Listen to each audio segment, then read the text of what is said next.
السلام علیکم۔ مدینہ منورہ میں ایک واقعہ پیش آیا۔ امیر اہل سنت مولانا الیاس قادری صاحب کے مریدین نے بتایا جو وہاں موجود تھے اس وقت مدینہ شریف میں۔ اسلامی بھائی اس وقت مسجد نبی شریف میں ہوں، 29 رمضان ہے، افطار کا وقت ہے، مگر ایک عجیب واقعہ پیش آیا ہے ہمارے پاس۔ ابھی ایک سوڈانی آئے ہیں ماشاءاللہ۔ السلام علیکم۔ وعلیکم السلام۔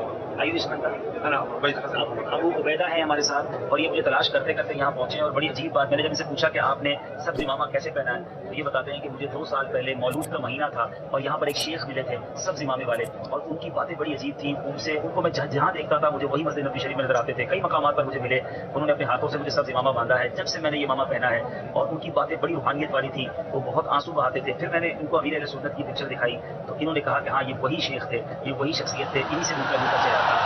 اب ان کی زبانی بھی کچھ ان سے ایک لفظ سن لیتے ہیں، باقی میری نیت ہے کہ انشاءاللہ ان سے الگ سے ملاقات کر کے ان کا پورا یہ جو انٹرویو ہے، یہ پورا واقعہ ہے وہ انشاءاللہ ہم ریکارڈ کریں گے انشاءاللہ۔ هو نفر انت ملاقات الحرم وآتي امامه. ها تكلم شويه. طريق قادري في السودان. هو نفر انت ملاقات الحرم. النفر ملاقات في الحرم قبل يمكن سنتين في مولد النبي. میلاد کا مہینہ تھا، 2 سال پہلے ان کی ملاقات۔ وہ آتی امام الاخضر. اشياء هذه عاديه. كلام العجيب. ها ايوه نعم. وهذه يعني ربنا هذا كرم من الله عز وجل، هذه ملاقات. وذهبت الى السودان والحمد لله يعني جعل ربنا فيها خير كثير. کہہ رہے مجھے بہت خیر ملی ہے جب سے میں پھر امامہ باندھنا شروع کر دیا ہے۔ میرے لیے سودان سے مشائخ کی یہ تصویری تحفے میں لائے ہیں۔ کیا بات ہے امیر اہل سنت کی وہ کرامتیں اب کہاں کہاں ظاہر ہو رہی ہیں۔ آپ امیر اہل سنت کو کئی سالوں سے ظاہری طور پر تو تشریف نہیں لائے ہیں، مگر یہ عربی آ کر ہمیں بتا رہے ہیں کہ ہماری ان سے حرم شریف میں ملاقات ہوئی، انہوں نے امامہ دیا اور آج میرے سر پر امامہ ہے۔ اللہ کریم ہمارے امیر اہل سنت کو سلامت رکھے۔ اب ہو سکتا ہے کچھ لوگوں کو سمجھ نہ آئے، یہ ان کی سمجھ کا قصور ہے۔ ہم تو یہاں بیٹھے تھے، یہ خود ملنے آئے تلاش کر کے، اور انہوں نے ساری باتیں بتائی ہیں۔ اللہ تبارک و تعالیٰ امیر اہل سنت کا سایہ ہمارے سروں تعدیل قائم رکھے۔ یہ ایک واقعہ جو ہے وہ ایک سوڈانی بتاتا ہے، نہ کہ مولانا الیاس قادری صاحب اپنی زبان سے بتاتے ہیں، بلکہ ایک سوڈانی جو ہے وہ یہ واقعہ بتاتا ہے۔ اس واقعے پہ جو ہے انجینئر مرزا جو ہے وہ کافی انہوں نے مذاق اڑایا اس واقعے کا، اور اس کے بعد صرف یہی مذاق یہ نہیں اڑایا کہ ان کے ساتھ واقعہ پیش آیا، بلکہ انہوں نے تمام اولیاء کرام کا اور بزرگان دین کا ایک مذاق اڑایا کہ یہ تو اڑتے ہیں اور اڑ کے چلے جاتے ہیں، اور بزرگ اڑ لیندے نے۔ اے سائبیریا بزرگ اڑ کے جا کے دس سکتے ہیں، ٹھیک ہے، سب یہ وہ کہانیاں جذبات ساری کہانیاں۔ ایک محفل جمی ہوئی تھی اور پیچھے سے لوگ بھی ہنس رہے تھے، وہ بھی ہنس رہا تھا۔ کبھی بھی ایسا واقعہ آپ سنیں تو اگر آپ کو نہیں سمجھ میں آ رہا، آپ کہیں واللہ عالم، اللہ بہتر جانتا ہے، نہ کہ آپ اس کو یہ کہیں کہ کہانیاں ہیں۔ یہ کہانیاں بزرگان دین کی اولیاء کرام کی نعوذ باللہ، وہ کہتا ہے کہ یہ کہانیاں ہیں۔ وہ کہتا ہے کہ سائنس سے ملاتے ہیں کہ موبائل پہ بھی تو بات جا سکتی ہے، تو یہاں سے بیٹھ کے بات نہیں کر سکتے۔ تو بزرگ کہتے ہیں دیکھیں نہیں، وہ موبائل دور سن سکتا ہے، بزرگ کیوں نہیں سن سکتے؟ جہاز بھی تو اڑتا ہے تو یہ نہیں اڑ سکتے۔ تو اس کو لے کر اس نے کافی اس چیز کا مذاق اڑایا، جو کہ ان کو نہیں اڑانا چاہیے تھا۔ یہ کم علمی کی وجہ سے وہ مذاق اڑا رہے ہیں کہ یہ جو جس چیز کو انہوں نے کہانی کہا ہے نا، تو یہ کہانی جو ہے وہ نعوذ باللہ اگر کہانی سمجھتے ہیں تو ان کی اطلاع کے لیے عرض ہے کہ اس نعوذ باللہ یہ کہانیاں جو ہے نا وہ قرآن پاک میں بھی موجود ہے۔ سورہ نمل میں اگر آپ پڑھیں حضرت سلیمان علیہ السلام کا واقعہ، جو کہ بڑی تفصیل سے ہے، تو اس میں پورا ایک واقعہ ہے کہ ہدہد نہیں آیا تھا، پھر ہدہد آیا، اس نے بتایا ملکہ بلقیس کے بارے میں، پھر حضرت نے خط بھیجا، پھر وہاں سے لوگ آئے، پھر ملکہ بلقیس کو جا کے بتایا، پھر ملکہ بلقیس نے ارادہ کیا کہ وہ خود آئے گی۔ تو حضرت سلیمان نے کہا کون شخص ہے جو اس سے پہلے کہ وہ یہاں موجود ہو، یعنی کہ وہ یہاں پر آ جائے ملکہ بلقیس، اس سے پہلے اس کا تخت یہاں پر لا کے حاضر کر دے۔ تو قرآن میں لکھا ہے، میں کہانی نہیں سنا رہا، یہ انجینئر مرزا جن کو کہانی کہہ رہے ہیں نعوذ باللہ، یہ میں آپ کو قرآن کی بات بتا رہا ہوں۔ تو اس میں سے ایک جن اٹھا، جن کہتا ہے کہ میں امانت دار ہوں اور طاقتور بھی ہوں، میں امانت دار ہوں اور طاقتور بھی ہوں، اور اس بات پہ قادر ہوں کہ میں اس تخت کو اس سے پہلے لے آؤں گا کہ آپ کا دربار برخاست ہو۔ اب دربار آدھے گھنٹے کا، 1 گھنٹے کا ہے، 2 گھنٹے کا ہے، اس کا کسی کو نہیں پتہ، لیکن بہرحال دربار برخاست. ظاہر بات ہے اتنے لوگ اتنی مخلوق جمع ہے تو دربار تو تھوڑا سا ٹائم لگتا ہے نا، پھر اس میں ٹائم لگتا ہے. اس نے کہا کہ بھائی اب وہ 1 گھنٹے کا پیریڈ تھا یا 2 گھنٹے کا بھی تھا، یہ اللہ بہتر جانتا ہے. اس کے بعد ایک شخص اٹھا. حضرت سلیمان نے کہا، حضرت سلیمان نے فرمایا نہیں مجھے اس سے بھی پہلے چاہیے. تو قرآن میں فرمایا ہے اللہ پاک نے کہ اس کے بعد ایک شخص اٹھا جس کے پاس کتاب کا علم تھا، اور اس نے کہا کہ میں اس سے پہلے اس تخت کو یہاں پر لا سکتا ہوں کہ آپ کی پلک بھی جھپکے، یعنی کہ پلک جھپکنے سے پہلے اس تخت کو میں یہاں پر لا سکتا ہوں. اور اس کے بعد سب نے دیکھا کہ وہ تخت وہاں موجود تھا. اب وہ شخص جو اٹھا تھا، اب اس میں بہت سارے سوالات ہیں. پہلا سوال کہ حضرت سلیمان کو اتنی مخلوق میں حدود کا پتہ تھا، اور اتنی طاقت حضرت سلیمان کو اللہ نے دی تھی کہ ان کا تخت ہوا میں اڑتا تھا. جن اور سب ان کے انڈر میں تھے. جانوروں کی زبان انہیں آتی تھی. اتنی لاکھوں مخلوق میں جب ان کا دربار لگتا ہوگا تو کتنے لوگ اور کتنی مخلوق ہوتی ہوں گی. اس میں سے وہ حدود کو کہہ رہے ہیں کہ وہ کہاں غائب کا ہیں، یعنی کہ ان کو اتنا پتہ ہے کہ حدود موجود نہیں ہے. دوسری بات، حضرت سلیمان خود وہ تخت لا سکتے تھے، اتنی پاور تو حضرت سلیمان میں تھی، کیونکہ دعا کی تھی کہ مجھے ایسی بادشاہت عطا فرما جو کسی کو نہ عطا کی ہو. تو اتنی پاور تو حضرت سلیمان میں تھی. لیکن حضرت سلیمان نے کہا کون ہے جو شخص یہاں پر اس کا تخت لیا ہے. تو پہلا سوال تو یہ بنتا ہے کہ حضرت سلیمان خود نہیں لا سکتے تھے؟ لا سکتے تھے. انہوں نے دوسروں سے کیوں کہا؟ اور جب دوسروں سے کہا تو سب سے پہلے جن اٹھا. وہ شخص جو پلک جھپکتے لا سکتا تھا وہ شخص پہلے کیوں نہیں اٹھا؟ جن اٹھا اور جن نے کہا کہ میں تخت لے کر آ سکتا ہوں اس سے پہلے آپ کا دربار برخاست ہو، اور میں قوت والا بھی ہوں، امانت دار بھی ہوں. اور پھر اللہ پاک نے کس کو کہا؟ ذی قوت عند ذی العرش مکین مطاع ثم امین. حضرت جبریل کو کہا کہ یہ قوت والے بھی ہیں اور امانت دار بھی ہیں، یعنی کہ کام بڑے کام کے لیے قوت والا اور امانت دار ہونا لازمی ہے. تو جن نے یقین دلایا دیکھیں میں قوت والا بھی ہوں اور امانت دار بھی ہوں، اور یہ کام میں اتنی جلدی کر سکتا ہوں. انہوں نے کہا نہیں اور پہلے. پھر ایک انسان اٹھا جو کہ وہاں کا درباری تھا. وہ انسان تھا، کوئی جن نہیں تھا. جن کا پہلے ذکر کیا. جن اٹھا، پھر اس میں سے ایک شخص اٹھا جس کے پاس کتاب کا علم تھا. اس شخص نے پلک جھپکتے، یعنی کہ ود ان نو ٹائم نہیں لگا. اب آپ سوچیں ٹائم کہاں نہیں لگا تھا.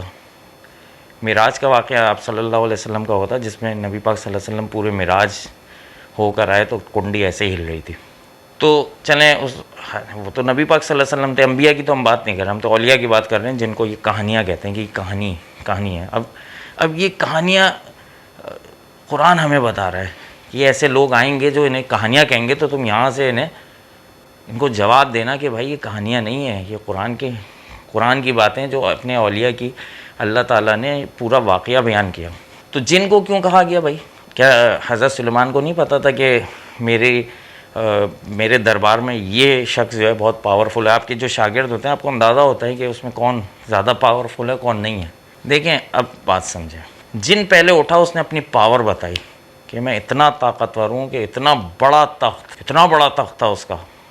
ملکہ بلقیس کا کوئی تخت کوئی ایک چھوٹا سا تھوڑی ہوگا.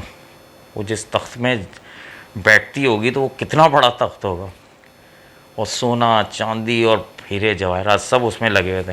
اس نے کہا دربار برخاست ہونے سے پہلے لے آؤں گا، یعنی کہ اس نے اپنی پاور بتائی. تو جن کی پاور کتنی ہوتی ہے، کتنی تیزی سے وہ ٹریولنگ کرتا ہے یہاں سے وہاں وہاں سے وہاں. جن کی تعریف یہی ہے نا بھائی، جن غائب بھی ہو جاتا ہے، جن دیوار کے آر پار بھی ہو جاتا ہے. تو جن کے اٹھانے کا مقصد یہ تھا کہ بھائی جن سے بھی پاورفل کوئی ہے. اس کے بعد وہ شخص اٹھا، اس نے کہا کہ پلک جھپکتے لے آؤں گا، یعنی کہ جن کی پاور سے کئی گنا زیادہ اس کی پاور تھی. جو شخص اللہ کا ولی تھا، بھائی نبی نہیں تھا تو ولی ہوگا نا، کوئی گناہ گار آدمی یہ کام تھوڑی کرے گا. اس کے پاس کتاب کا علم تھا، پریکٹیکل بندہ تھا وہ. وہ اللہ کا ولی تھا. وہ شخص اٹھا اور وہ پلک جھپکتے لا کے اس نے جو ہے وہ, اب یہ سوچیں کہ پلک جھپکتے وہ کیسے لے آیا. آپ کو اعتراض ہو رہا ہے کہ حضرت جو ہے وہ اڑ کے گئے. بھائی اڑنا تو آج چلو سائنس اڑ رہی ہے نا, ہم ایک چیز تو ہمارے سامنے ہے نا کہ جہاز اڑ رہا ہے, لوگ کوئی مشین لگا لیتے ہیں وہ بھی اڑ جاتے ہیں. ایک چیز تو ہے نا ہمارے سامنے, موبائل پہ بیٹھ کے بات کر رہے ہیں یہاں سے بیٹھ کے وہاں, ایک چیز سامنے ہے نا. لیکن یہ اتنا بڑا آبجیکٹ بغیر کسی وقت ضائع ہوئے ود ان نو ٹائم, پلک جھپکنے کا ٹائم نینو سیکنڈ کا بھی نہیں ہوتا, نینو سیکنڈ کا پلک جھپکنے کا ٹائم ہوتا ہے, اس سے بھی پہلے وہ لے آیا. تو کیا اس نے کیا چیز تھا بھائی وہ. مثلا آج سائنس ابھی تک یہاں تک نہیں پہنچی, یعنی کہ ہم نے کبھی اپنی زندگی میں نہیں سنا کہ سائنس نے ایسا کوئی کام کیا ہو کہ ود ان نو ٹائم کو اتنا بڑا آبجیکٹ لا کے حاضر کر دیو. تو آپ اس بات پہ حیران ہو رہے ہیں کہ حضرت جو ہے وہ مدینے میں نظر آئے. آپ کو شخصیت سے اختلاف ہونا چاہیے نا کہ نہیں بھائی میں ان کو نہیں مانتا تو میں, لیکن آپ تمام اولیاء کرام کی باتوں کو کہانی کہہ رہے ہیں. تو اگر آپ کے اندر اتنی جرت ہے مرزا صاحب, انجینئر صاحب, تو آپ قرآن کی اس بات کو کہانی کہہ کر دکھائیں نا, اگر آپ کے اندر اتنا دم ہے. بات یہ کہ علم کی بات ہے, علم آپ کے پاس ایسا ہے کہ ایک شخص کو کمرے میں بٹھا دیا جائے اور جب سے وہ پیدا ہوا ہے, جب سے وہ 20 سال تک وہ کمرے میں, اور اس سے کہا جائے کہ ایک جہاز ہوتا ہے جس میں 500 لوگ سوار ہوتے ہیں اور وہ یہاں سے اور وہ دنیا کے دوسرے کونے پہ چلا جاتا ہے. وہ یہی کہے گا نا نہیں میں نہیں مانتا, یہ سب کہانیاں سنا رہے ہو. تو جن لوگوں نے دیکھا ہے وہ تو یہی کہیں گے نا بھائی تو کمرے میں بند ہے, تمہیں کیا پتہ, باہر تو نکلو. تو آپ کا علم تھوڑی, آپ کو تو انفارمیشن ہے, کچھ کتابیں آپ نے پڑھ لی, آپ کو انفارمیشن مل گئی, اب آپ اسے دھڑلے سے کہانیاں کہہ رہے ہیں. بھائی غور تو کرو قرآن میں کہ پہلے جن اٹھا, جن کیوں اٹھا, جن کی پاور کتنی ہوتی ہے سب پوری دنیا جانتی ہے. انسان کے اندر بھی آ جاتا ہے, وہ غائب بھی ہو جاتا ہے, ادھر سے ادھر چلا جاتا ہے, اس کے لیے دیوار ہی نہیں ہے کوئی. تو جن کی پاور سے کئی گنا زیادہ پاور انسان کی پاور ہے. اشرف المخلوقات ہے, خلیفہ ہے. مخلوقات میں اگر سب سے زیادہ پاور ہے تو وہ انسان کی ہے. انسان سے زیادہ طاقتور کوئی ہے نہیں, فرشتہ بھی نہیں. لیکن شرط یہ کہ وہ انسانیت پہ ہے, شرط یہ کہ وہ خلافت کا تاج پہنے, تب جا کر وہ اس مقام تک پہنچتا ہے. حضرت بی بی مریم نبی نہیں تھی, فرشتہ ملا ان سے, ملا فرشتہ نہیں ملا. آپ کو کہہ دیں حضرت رابعہ بصری کو, ایک بات ہے کہ حضرت رابعہ بصری کے پاس فرشتہ آیا تو سب کیس کر دیں گے کہ بھئی یہ کیا بات کر رہا ہے. تو حضرت بی بی مریم نبی تو نہیں تھی, وہ بھی تو اللہ کی ولی تھی. کمرے کے اندر انہیں پورا کھانا ملتا تھا, نہیں ملتا تھا, کمرہ بند ہوتا تھا اور کمرے کے اندر پھل فروٹ وغیرہ سب ان کے آتے تھے. تو یہ اللہ, اب آپ کہیں گے نہیں جی یہ تو اللہ کی طرف سے تھا. تو بھائی کرامت وہ گھر سے تھوڑی لے کر آتے ہیں, وہ بھی اللہ کی طرف سے ہوتی ہے. بھائی آپ کرامت کی اور بزرگان دین اور اولیاء کے منکر نہ بنیں, ورنہ ڈر یہ ہے کہ کہیں آپ کا ایمان سلب نہ ہو جائے, کیونکہ تو اللہ قرآن میں فرما رہا ہے. پھر حضرت موسیٰ جس شخص سے جا کے ملے وہ بھی نبی نہیں تھا, ان کے علم کی الگ ہی بات تھی. پورا قرآن میں قصہ ہے کہ وہ بچے کو مار دیا. حضرت موسیٰ جو ہے وہ پریشان ہو گئی, کیا کیا اس نے. تو یہ اللہ نے, دیکھو نبوت جو ہے ایک منصب ہے, ولایت نسبت ہے. نبی جو ہے وہ بدرجہ اولا ولی ہوتا ہے, وہ ولی ہوتا ہے, اور پھر اس کو جو منصب ملتا ہے وہ نبوت کا ہوتا ہے. تو نبی کے پاس جو ہوتا ہے وہ معجزہ ہوتا ہے, ولی کو اللہ پاک کرامت دیتا ہے. ہوتے دونوں انسان ہیں. آپ ہی کہتے ہیں نا ہم جیسے انسان ہیں, یہ آپ ہی لوگ کہتے ہیں نا کہ ہم جیسے انسان ہیں. تو اس کو بھی تو معجزہ دیا اللہ پاک نے. تو ان کو اگر کرامت دے دی تو آپ کے تو کیوں اتنی جلن کس بات کی ہو رہی ہے آپ لوگوں کو. تو یہ تو قصہ, یہ باتیں تو قرآن میں موجود ہیں. بھائی آپ کیوں قرآن کے منکر بن رہے ہیں کہ یہ کہانیاں آپ اس کو کہہ رہے ہیں. کہانیاں وانیاں نہیں ہوتی بھائی. اب خود ہمارے حضرت نے یہ واقعہ سنا ہے, اپنی آنکھوں دیکھا کہ ان کے جو استاد تھے, ان کے جو شیخ تھے, وہ ان کا تعلق افغانستان سے تھا. تو کہیں گے کہ میدان میں کھڑے ہوئے اور انہوں نے ہم سے کہا کہ تمہیں پتہ ہے ایمان کیسے کہتے ہیں. تو ہم نے کہا حضرت آپ بتائیے. کہیں گے ایمان یہ کہ میں پتھر کو اوپر پھینکوں تو نیچے نہ آئے, اور انہوں نے میرے سامنے پتھر کو اچھالا اور وہ نیچے میں نے نہیں دیکھا کہ وہ آیا، وہ اتنا بڑا پتھر۔ اب میں سنوں مجھے یقین نہ آئے، مجھے تو یقین آ گیا، لیکن ایک بات ہے کہ نہ یقین آئے تو یہ نہ کہوں یہ سب کہانیاں، بلکہ یہ کہوں واللہ عالم، اللہ بہتر جانتا ہے، یہ نہیں کہیں کہانیاں ہیں۔ پھر انہوں نے ایک اور واقعہ سنایا کہ جب رشیا کی وار چل رہی تھی تو پہاڑ پہ بیٹھے ہوئے تھے اور نیچے سے رشیا کے ٹینک گزر رہے تھے، انہوں نے ایسے مٹی اٹھائی، حضرت صاحب نے، حضرت نعمت اللہ نام تھا ان کا، ایسے انہوں نے مٹی اٹھائی اور ایسے پھونکی تو جس ٹینک پہ وہ مٹی پڑی تھی وہ سب تباہ ہو گئے۔ اب آپ کہیں کہ بھئی یہ کہانی ہے، استغفر اللہ، آپ یہ کہیں کہ واللہ عالم، اللہ بہتر جانتا ہے، یہ کہانیاں نہ کہیں۔ آج سے اگر 200 سال پہلے آپ کسی کو بتائیں، اگر آج سے آپ کو بھیج دیا جائے پیچھے 200 سال پہلے اور وہاں بتائیں کہ بھئی ایک ایسی مشین ہے جس سے ہم یہاں سے بیٹھے امریکہ میں بات کر سکتے ہیں، وہ تو کہانی ہی کہے گا، یہ تو کہانی کی بات ہے، ایسا تو ہو ہی نہیں سکتا۔ اب چونکہ ایک چیز آپ کے سامنے ہو گئی ہے تو آپ یقین کر رہے ہیں اور آپ کے لیے نارمل ہے، تو یہ سب چیزیں اولیاء کرام کے لیے نارمل ہیں، یہ کوئی بہت بڑی چیز نہیں کہ بڑا کام ہو گیا، یہ ان کو اللہ کی طرف سے انعامات ہوتے ہیں۔ جب وہ شریعت پہ، سنت پہ بہت مستقل طور پہ چلتے ہیں، انتہائی مجاہدات اٹھاتے ہیں، نفس کو کچلتے ہیں اپنے، تو اللہ پاک تھوڑے تھوڑے انہیں انعامات دیتا ہے جس سے ان کا دل بنا رہتا ہے۔ تو یہی انعامات جو ہے، جب کسی مرید ایسا شخص ہوتا ہے جو تھوڑا سا ہٹا ہوا ہوتا ہے، وہ ایسے سنت اور شریعت کو دیکھ کے نہیں آتا، تو پھر وہاں پر کرامت کی ضرورت ہوتی ہے، وہ کرامت دکھاتے ہیں، کوئی ایسی چیز جو عقل سے باہر ہو وہی تو کرامت کہلاتی ہے، اور یہ اللہ کی طرف سے ہوتی ہے، اس میں کوئی ان کا اپنا نہیں ہوتا، سب اللہ کی طرف سے ہوتا ہے، معاوضہ بھی اللہ کی طرف سے، کرامت بھی اللہ کی طرف سے ہے۔ تو آپ کو چاہیے کہ آپ اس طرح سے بات نہ کریں، کہانیاں اور قصے کی بات نہ کریں، بلکہ آپ یہ کہیں واللہ عالم، اللہ بہتر جانتا ہے۔ یہ جو آپ کہانیاں کہہ رہے ہیں قرآن میں بھی ہے، صحیح، یہ قصے ایسے ہی نہیں ہیں، ان قصوں میں پیچھے اللہ نے اولیاء کا درجہ چھپایا ہوا ہے کہ اولیاء بھی ہیں بھائی، وہ کہانیاں شانیاں کی بات نہ کریں آپ۔ امید ہے میری بات آپ کو سمجھ میں آئی ہوگی، بہت بہت شکریہ، السلام علیکم۔